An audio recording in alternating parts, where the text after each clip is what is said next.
Ai, não acredito nisso. Não sei por que obrigam a gente a aprender essas coisas. Quais são as soluções da equação x² mais 100x menos 7.500 igual a zero? Será que fora da escola isso serve para alguma coisa? Se você tivesse R$100 em alguma aplicação bancária e quisesse saber qual a taxa anual de juros, isso poderia ajudá-la. De onde que você veio? Das Mil e Uma Noites, será? As Mil e Uma Noites fazem parte da literatura persa. Embora tenham elementos da literatura do meu país, a Índia. Ainda não me apresentei. Meu nome é Bhaskara. Vivi no século XII e fui um sábio muito importante para o desenvolvimento da matemática daquela região. Seu nome não me é estranho. Mas, seu Bhaskara, já que o senhor está aqui, podia me ajudar com essa equação que o senhor disse que não é inútil? Como é essa história de ter R$100 aplicados no banco? Sim. Voltando a esse assunto, imagine que você colocou R$100 no banco numa aplicação qualquer, rendendo juros com uma taxa anual fixa. Depois de um ano, você tira os R$100 do banco e deixa lá o que rendeu, por mais um ano. Aí, no final do segundo ano, você consegue o total de R$75. Agora me diz, qual foi a taxa anual de juros? Ah, seu Bhaskara, tá doido? Nem imagino como é que se faz para calcular isso. E também não sei o que essa história de juros tem a ver com a equação quadrática que eu tenho que resolver. Uma das maneiras de solucionar esse problema recai exatamente nessa equação que você estava tentando resolver. Como assim? Basta chamar a taxa anual de juros de x%. E com um pouquinho de álgebra e interpretação do enunciado, você vai cair exatamente naquela sua equação.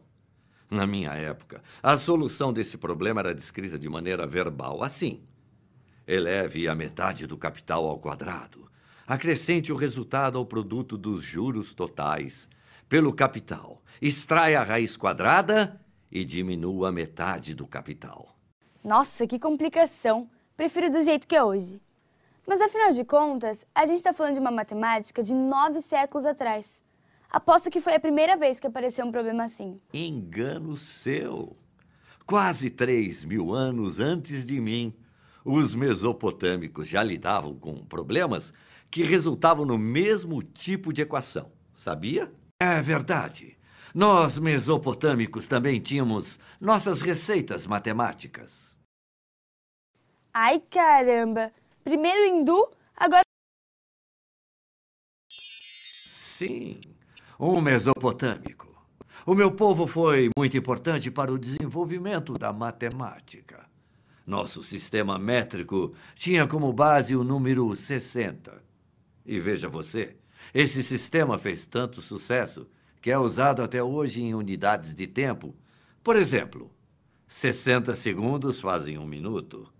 60 minutos fazem 1 hora. Vocês lá na Mesopotâmia já sabiam resolver equações do segundo grau? Mais de 1000 anos antes de Cristo? Sim, sim. Mais exatamente por volta de 1700 a.C. Nós tínhamos problemas que eram enunciados verbalmente, como uma receita mesmo, como o nosso amigo hindu mostrou agora.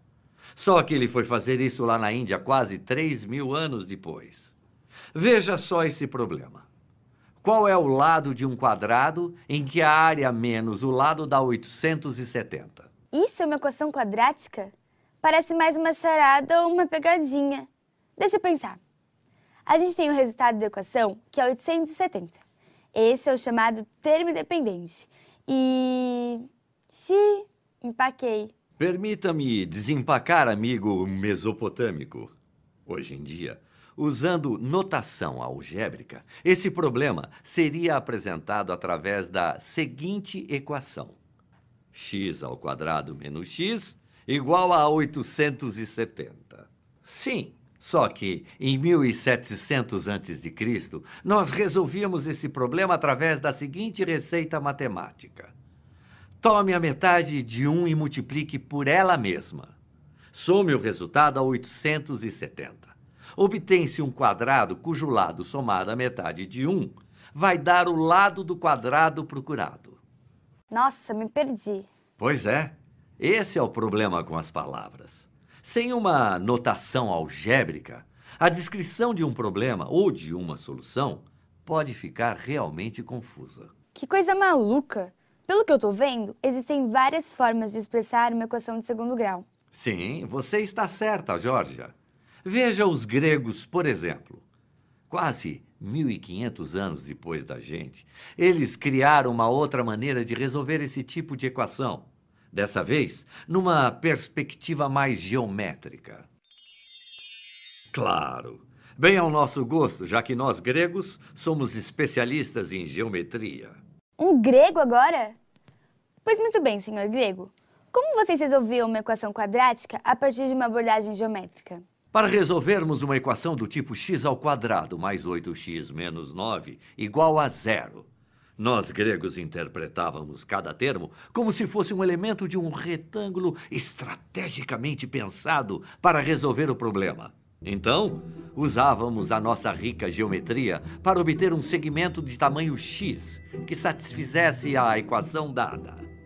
Então a medida do segmento que vocês obtinham era o resultado da equação? Puxa, eu nunca teria pensado em resolver uma equação usando a geometria. É que nós, gregos, valorizávamos muito a geometria daquela época, entre 500 e 200 anos antes de Cristo. Mas veja só, Geórgia, cerca de 500 anos depois de nós, os árabes desenvolveram outro método diferente do nosso. Sim, é o método de completar quadrados. Apesar dele ser diferente do método grego, é igualmente geométrico. Ah, esse sim é um legítimo personagem das Mil e Uma Noites. Senhor matemático árabe, explica o método de completar quadrados, por favor. Com prazer. Vamos usar a equação citada pelo nosso amigo grego. x² mais 8x menos 9 igual a 0. Fazendo a transposição dos termos, temos x² mais 8x igual a 9. Nesse caso, a equação é interpretada como somas e subtrações diárias.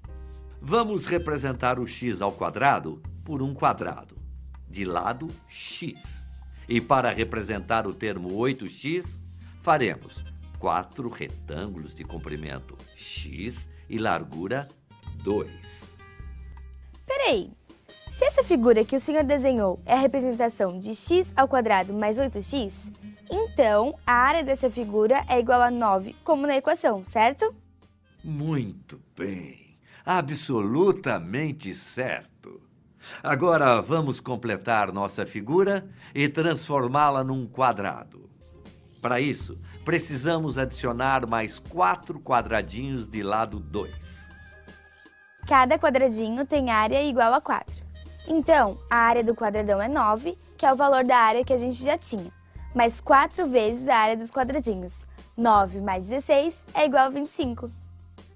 Perfeito! Então, se temos um quadrado com área igual a 25, cada lado desse quadrado vale 5. Portanto, x é igual a 5 menos 2 vezes 2, que são nossos dois quadradinhos de lado 2. Isso significa que x é igual a 5 menos 4, ou seja, 1. Puxa, que incrível! Adorei essa forma de resolução, seu árabe. Mas quando foi que inventaram um jeito atual de escrever as equações? Quase 1000 anos depois da criação desse método, o matemático francês François Viète foi fundamental para a criação do sistema moderno de notação matemática, que abriu as portas para novos métodos e para a releitura dos métodos antigos. É verdade, meu caro amigo árabe. Eu me preocupei com a padronização de uma escrita algébrica que permitisse identificar as variáveis, os números e as operações de maneira simples e prática. Com isso, muito do que era descrito verbalmente ganhou a forma algébrica, que é a que se usa atualmente. É o caso da famosa fórmula para extração das raízes de uma equação quadrática. Fórmula que, curiosamente, é atribuída ao nosso amigo Bhaskara. Ah, eu sabia que já tinha ouvido falar no seu nome. É a fórmula de Bhaskara, a fórmula para resolver equações de segundo grau. Eu acabei de aprender isso na escola. Pois é, o nosso caro Viette tem razão. Eu não inventei fórmula nenhuma. Nem fórmula existia na minha época. O que existiu há quase 4.000 anos foram maneiras diferentes de resolver equações do segundo grau.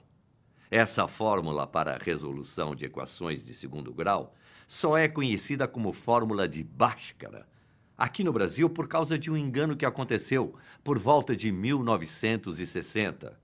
E o meu nome acabou ficando. Puxa, essa é uma grande novidade, hein, seu Bhaskara?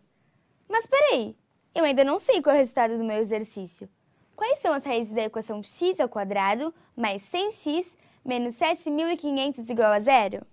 Que tal deixar para o pessoal resolver isso lá na sala de aula?